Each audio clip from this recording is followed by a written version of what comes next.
Welcome to this episode of Game of Leadership, the podcast for curious leaders. I'm Paula Eddy Wilcox, and I'm delighted to welcome our guests for the second time, where we're looking at their take on the game and leadership aspect of the podcast. Who knows what we might find out, because we all look at this differently, and it's always so interesting to see what the guests have in store for me when I turn up, because we never plan this in advance. So I hope you're as excited as me. Let's get into it, and I'll see you on the other side. Welcome to today's episode of the Game of Leadership podcast, and I am absolutely delighted to welcome back Jodie Salt, aka Jodes. Hi. Great to see you again. Thank you so much for coming back. At least I didn't scare you off last time. No. You made me feel very welcome indeed. Oh, jolly good, jolly good. So just as a quick reminder, Jodes is the founder of the Woman Up Society and #1 best-selling author of the book Woman Up. And if you haven't got it and you didn't listen to last week's episode, please get a copy. Please engage with Jodes. She's fantastic and super knowledgeable in supporting women to rise up, smash that glass ceiling, break through the boys club mentality, and really to help women show up as their best selves and boost their confidence. I think your official title is a women's assertiveness coach. That's right, isn't it? Absolutely bang on. You can do the sales pitch for me now, can't you? That was perfect. Oh, I've been practicing. No, I haven't. But yeah, I'm happy to do it anytime. Well, welcome back to this episode. And when you said you'd be a guest, I was really curious around what you might do around the kind of game element of leadership, which is what we're going to be looking at today. And if our listeners didn't listen to last week's episode, you talked about your leadership journey and how you got to where you are today as an assertiveness coach for women. But given that this is the Game of Leadership podcast, we like to have a look at the different takes that everybody has who comes on the show in terms of games around leadership. There's all sorts of connotations. So when I was talking about it to you, Jodes, what does that bring up for you? Oh my gosh, my brain went crackers after you kind of briefed me on the subject for this episode, because you're right, there are so many contexts, so many interpretations to be had of that phrase, game of leadership. Yeah. So it was a really interesting one. Now, it was funny how you led into this. It's almost like I portray this kind of expectation that I am going to come out with something really creative and a bit different. Yep. And I'm hoping that I won't disappoint you. I'm sure I won't disappoint you. Oh, you'd never disappoint me. Goodness me. Yeah. But here's how I reflected after we first spoke about this as a topic. There are many, many, many different, I've spent many years as a leadership development consultant. Yeah. I've run lots of courses on the topic of leadership in many different situations. And, we've had lots of exercises and activities. And the thing I'm kind of left with after most of those is it's really hard to, if you do an experiential activity that's out of context of the job that you're wanting to apply it in, it's really difficult. It's really difficult to get people to implement that learning into their job unless you do a superb facilitation job of joining those dots up. It's really easy for people to go away and think, oh, that was great. I love that. I had a brilliant time. But then that's as far as it goes. Yeah, and, as a learning and development professional, what's really, really important to me is ROI of learning experiences. Yeah, so if I can't ensure that what you spend with me to get developed can translate into a good return as tangibly as possible, I want it to impact your bottom line, then I'm reluctant to get involved. So, you know, there's been loads of games over the years. We could sit and talk about games all of the time, like activities. But actually, this is the one that stuck with me. And I'm hoping this resonates with lots of people, because if I think about what the biggest challenge is in leadership today, for me, it's guessing.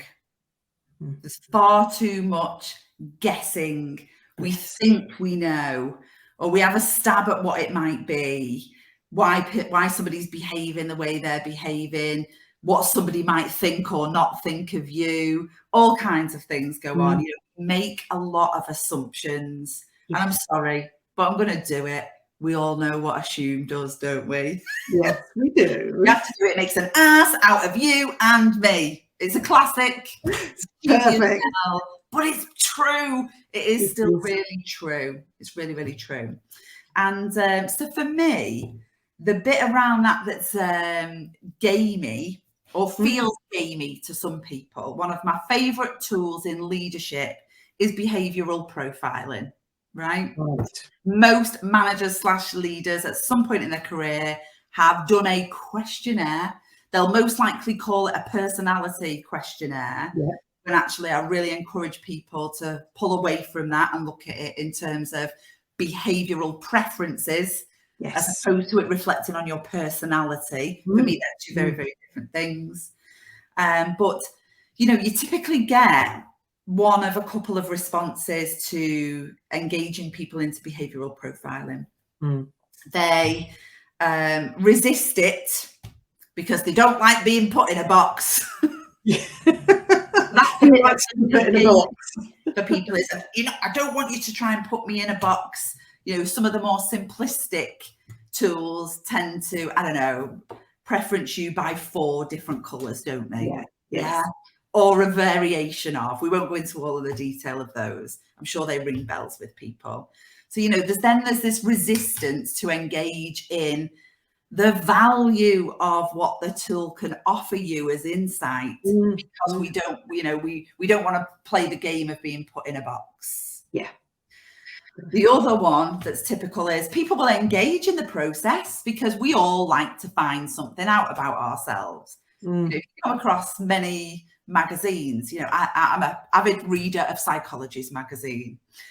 In each edition of Psychologist, there'll always be a little self-assessment you can do. And we all love to do those because we all love to find something out about ourselves.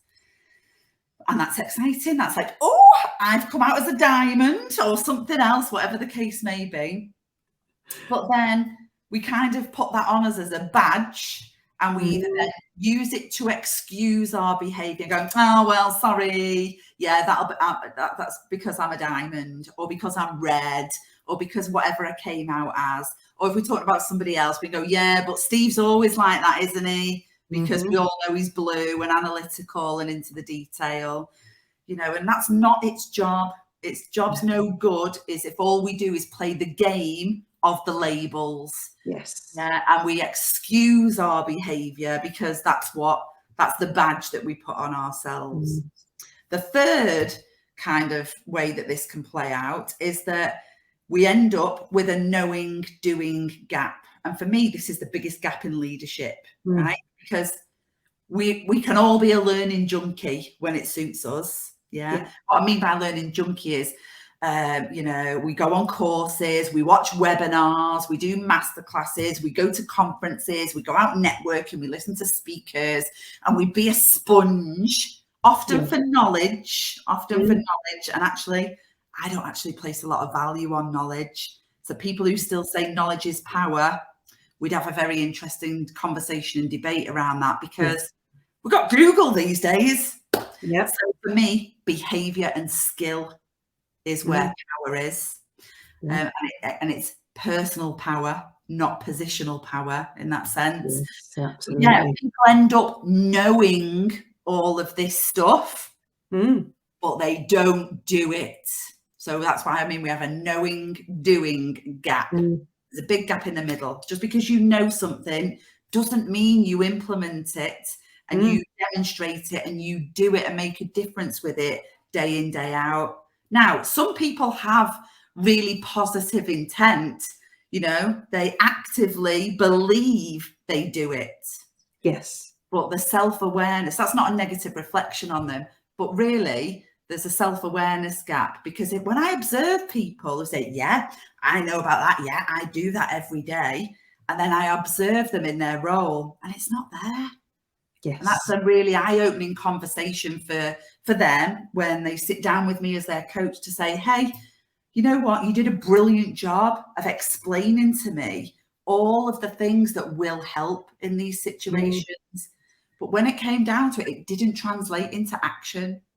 Yes. You know, so for me, the game bit of leadership that I love is in behavioural profiling. My favourite, I'm sure you have a favourite, my favourite's SDI, which stands for Strength Deployment Inventory.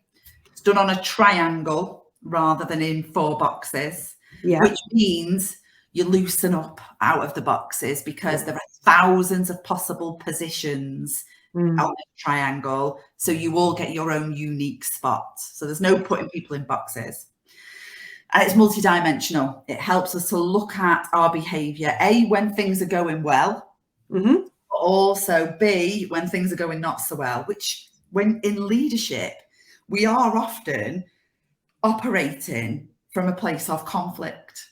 When I use the word conflict, I don't mean fisticuffs on the car park or, you know, really disagreeing all of the time.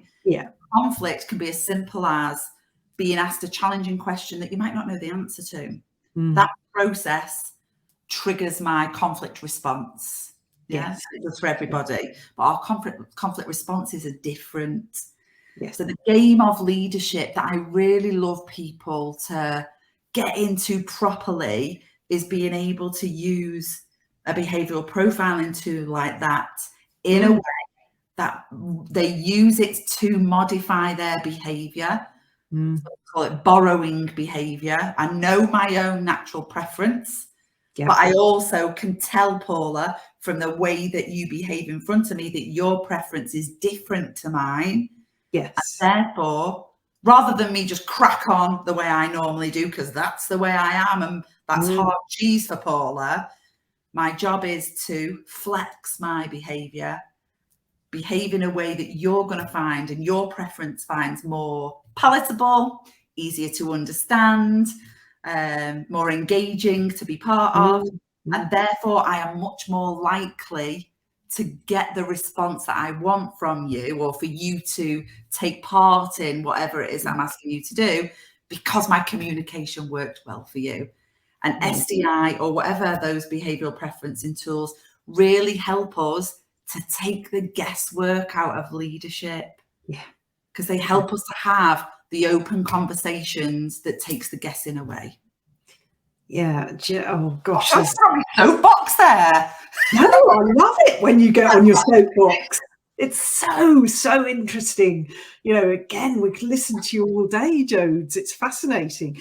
But as you were talking about, you know, the different tools and the way that you look at it as behaviours, you know, in my head, I was going, hallelujah, because you know, like I'm sure you are, I'm accredited in a particular tool, and mine is all about preferences.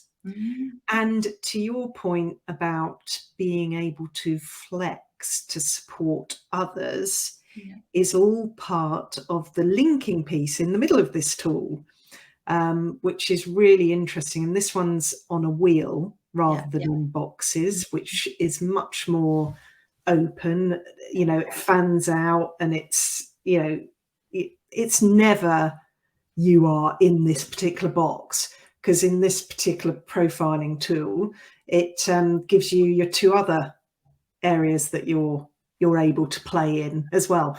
And it's very careful at explaining that you can play in all the others. You just prefer to be in these ones here, for example. So it really is talking my language for sure, in terms of, you know, really understanding that that behavior in ourselves and in others. And I love that way you describe the knowledge gap, you know, the knowledge versus what's really going on, and that bit in the middle, you know, what of the reality of it, you know, how you think you're behaving versus what's really happening.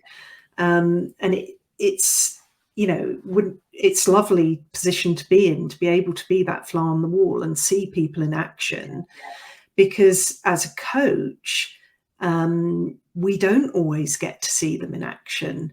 You know, they come and see us for an hour or hour and a half, whatever it is. We have this amazing discussion.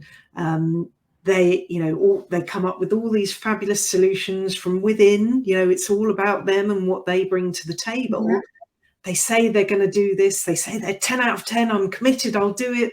But over the next 2 weeks, and then I'll see you again. And they come back and something's not connected for them. Yeah. Been busy, haven't they? Been busy. That's what they look. So it's like, yeah, exactly. You know, got a few curveballs came my way. You know, if we're ever going to play a game of buzzword bingo. Yeah. Yes, that's a really game of corporate bingo always happens at that point, at the accountability point in a coaching conversation. Yeah, absolutely. I love it. And, you know, and yes, yeah, they let other things get in the way, or they didn't really buy into it in the first place because they said they were a 10. But perhaps they were only really a 2. You know, there's so many things that come into it. But at the end of the day, you know, if they want change to happen for themselves, and they truly do want to show up as this person that knows stuff and can deliver value, whether they got it from Google, whether they read it from a book, whether they learned it from somebody else, where, you know, whatever, you know, they have to commit to that, you know, and it's a choice. I know we've talked, you know, over the last couple of years all about choosing to do things, and people really do have that choice. Gosh, there's so much that keeps pinging into my head from what you've said, and I'm like, oh, I must say that, I must say that. At the same time, I don't want people to think that, you know, I sit up here in my ivory tower talking about this thing. I'm my own perfect example, my own perfect experience of this. Even being a learning and development professional through and through, at one point in my leadership career, remember, still in an L&D context, the team that I was in, you know, we were doing some team development. We got profiled through tool called Facet 5. You might have heard of Facet 5. And we were having our team feedback session. Yeah. Right. And we all got asked to give each other some feedback. And one of the people in my team gave me feedback that I was moody. And I was like, what? Honestly, I probably did react like that. I was like, I just can't see how you would perceive me to be moody. You know, I saw myself as the least moody person in the world. Always thought I was the most positive, upbeat person. Anyway, how it transpired was when we looked at my behavioural preference in profile, actually, I was very balanced across all of the areas. So, you know, some people, their profile will depict them in a particular dominant trait. Yes. Yeah. And then they might have a second dominant one. Yeah. Which makes it quite easy to say how that person will usually behave. Yes. Well, turns out for me on that particular profiling tool, don't know what I'm doing with this on my hand. If you're listening on the podcast, there's a circle on the hand going on. A little bit. Turns out I had even scores in all of the 4 areas. Yeah. All right. So positive pants me sees that as, oh, well, that's really good. That's really good because that means I can communicate in all the ways. All right. It means I'm really flexible, can communicate in all the ways. But there was a downside to it. There was a pitfall. There was a con. And the con was that what it meant was I could be unpredictable. Okay. So you could give me the same situation with the same group of people, but at on a slightly different day, and you might get a different behavioural response. That was telling people that I was inconsistent, I was unpredictable, and therefore some of that looked like moody behaviour to them. And this is what, you know, when I link it back to what I said at the beginning, guessing. Yes. My bit about the game of leadership was about us really, you know, we get so much benefit to take guessing out of leadership, is that people were guessing what that was all about. Yes. Yeah, rather than talking to me and going, hey, you know what? I really find that some days you behave like this when you're faced with a problem, but on other days you behave like this. What's that all about? You know, real curiosity to lean into that rather than go, oh, she's a moody bitch. Don't go to her if you need any help. But actually, you know, I could contribute amazingly to something, but I didn't have the awareness of my impact at that point. And equally, people making assumptions and guessing about what that meant about me. Yeah, there we go again. It endeth the lesson. Assume. Yeah. I so love that analogy. Brilliant. You know, and that guessing piece, and you bring in there curiosity, one of my favorite things. And this Game of Leadership podcast is all for the curious leader. So nicely brought in there, Jodie. And I promise we didn't plan that, everybody. No, we didn't actually, did we? No, we didn't. But, you know, getting curious, asking people, taking time to get to know what's going on. Is that the little pup? No, we're getting a coffee delivery visitor. Yeah, God, well, I should have got my husband in check to do that. He doesn't know he's going to be a star on the podcast. No, he doesn't know he's now on a podcast, does he? Him and the dog. There we go. Brilliant. I love it. That's what makes these podcasts so special. Although, if anyone's interested, it's a skinny flat white. Oh, fantastic. It sounds lovely. I'll tell you what, if anyone's interested in what I'm drinking super healthy aloe vera. If you haven't tried it, please do. It's amazing. I am going to be trying it. Do you know what? That's hilarious though, isn't it? But we did say, you know, this podcast is about being normal and that it's not about being polished and perfected. Absolutely. I saw him come in through the back door, through my window, and I texted him to say, don't come in. But he didn't read the text quick enough. But you can't knock a husband who brings you custard. Oh, gosh, you absolutely can't. And I am delighted he came in because, as you say, you know, it's not about being polished.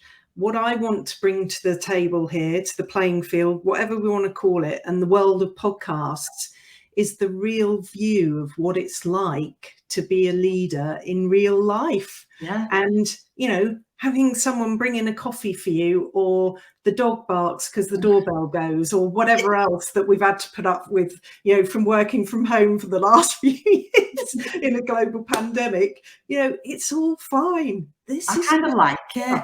I like it that we've you know, we haven't got that kind of stiff collar around things so much anymore. Real people.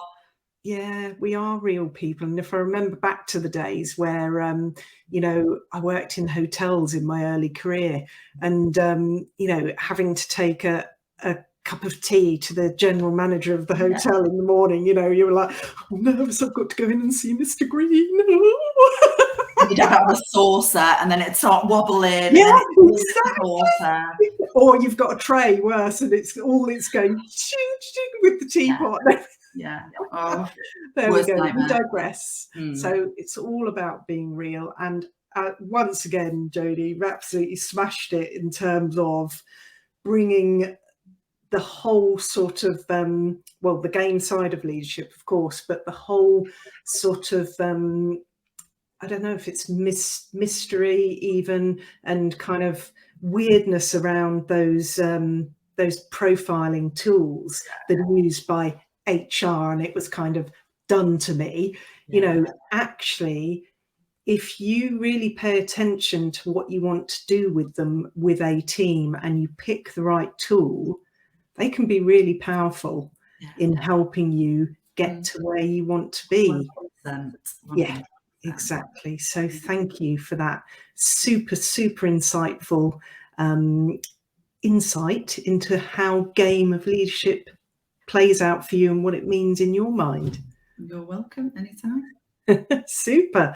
All right. Well, that's it for the Game of Leadership episode on the game side of things for today. But as I'm hoping you're aware by now, we've got Jodie for one more episode. I'm super excited, trying not to be sad that it's our last one, but hopefully Jodes might come back for another few episodes in the future. Lucky. Excellent. Probably with book number 2, knowing Jodes. No book number 2. I've been adamant about that. No book number 2. Oh, so fantastic. Thank you so much. Thank you for listening today. We'll be back next week with the next episode of Game of Leadership. Thank you, Jodes. Have a great week.